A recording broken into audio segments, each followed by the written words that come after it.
We got a new Steeler pickup to talk about, and also the rookie jersey numbers have been picked. We'll discuss further. Big Deke News.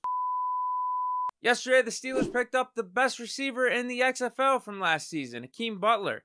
Had 51 receptions, 599 yards, and 8 touchdowns. That was only in 10 games. If you sample that out to an NFL schedule of 17 games, that would have been over 1,000 yards and 13 touchdowns. So what's the deal with Butler? How did he get to this point? He was a 4th-round pick back in 2019, and the Steelers were actually interested in this dude. Had him in for a top 30 visit, but we ended up taking Deontay Johnson in the 3rd round, whereas Hakeem Butler went in the 4th to the Cardinals. Suffered an injury his rookie year, bounced around a little bit to the Panthers, then to the Eagles in 2021. They tried to convert him into a tight end, and then, just didn't work out for him in the NFL. So he had to try his hand in the XFL, and that almost didn't happen either. The XFL draft went by, and he didn't get picked up by a team. But what did he do? He just didn't sit around and mope. He actually reached out to the coach for the Battlehawks. So this is a good lesson for anyone that's looking for an opportunity, looking for a job, looking to advance in their career.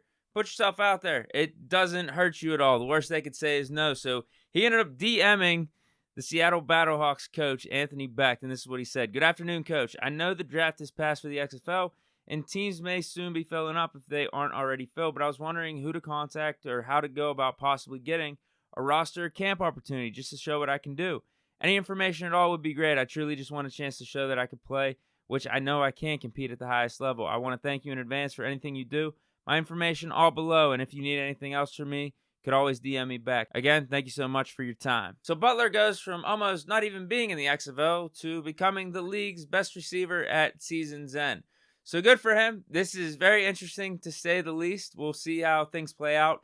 This is on like a tryout basis for the Steelers, so he's got to go through the minicamp process. And I even think there was something that popped up on Twitter that I don't even think the Steelers can sign him right now. That's why he's in this situation of it being on a tryout basis. And then after minicamps, the Steelers could give him a contract, which I hope happens because, everyone loves an underdog story. And he might have a legitimate chance. I don't know about making the 53-man roster. He'll be competing with Calvin Austin, Anthony Miller, Gunnar Olszewski, also Miles Boykin, but to maybe at least make a practice squad, because I already told you the Steelers were kind of interested in him back in 2019, but also he's got the measurables. 6'5", ran a 4.48 at the Combine, and then again, just was really productive in the XFL last season. So he's got good tape and good tape recently. So we'll see how this plays out. It's, again, just something to keep an eye on. And then the final story of the day, the Steelers' rookie jersey numbers are officially revealed. Let's go over the draft picks first.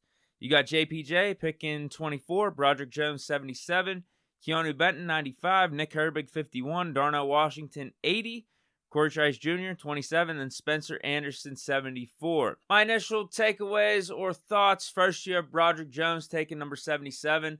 I think we all know why he chose this number by now, but if you didn't, it's to honor his teammate that passed away a couple months ago in the car crash, Devin Willock.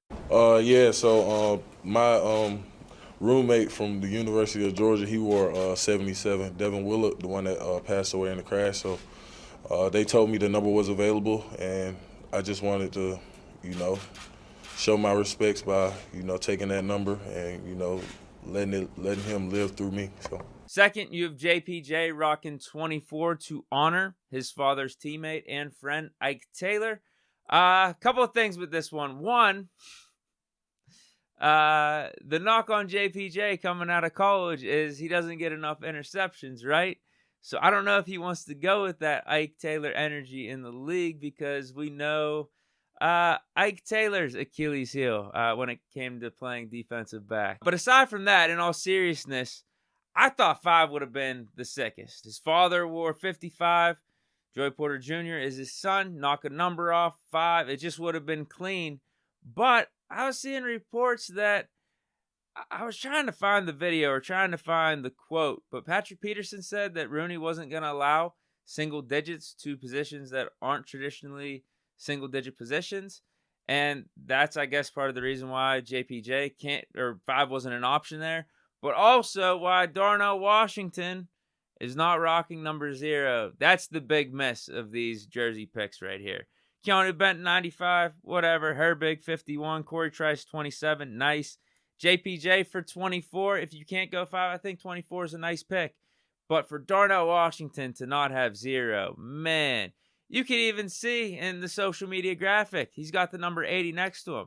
He's pissed, and I don't blame him because he was looking at some of the jersey photoshops that Steeler fans had for him, and they were all in number 0. He even asked about it.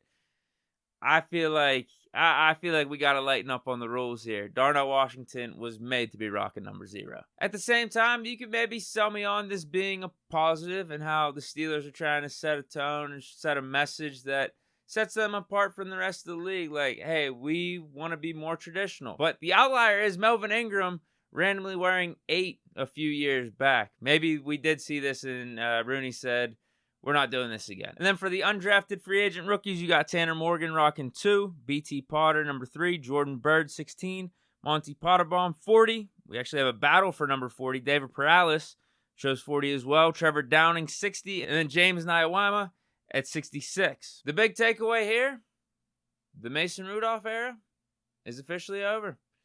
His number is gone. And I guess you could say the same thing for Benny Snell with JPJ taking 24.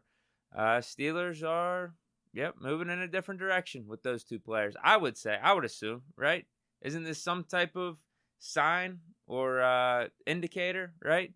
But that's it for this edition of Big Deke News on a Thursday. Hope you guys enjoy. Let me know what you guys think of the jersey number selections and if Hakeem Butler actually has a chance to make this Steelers roster with a loaded receiver room. But again, that's it. Stay chilling and peace.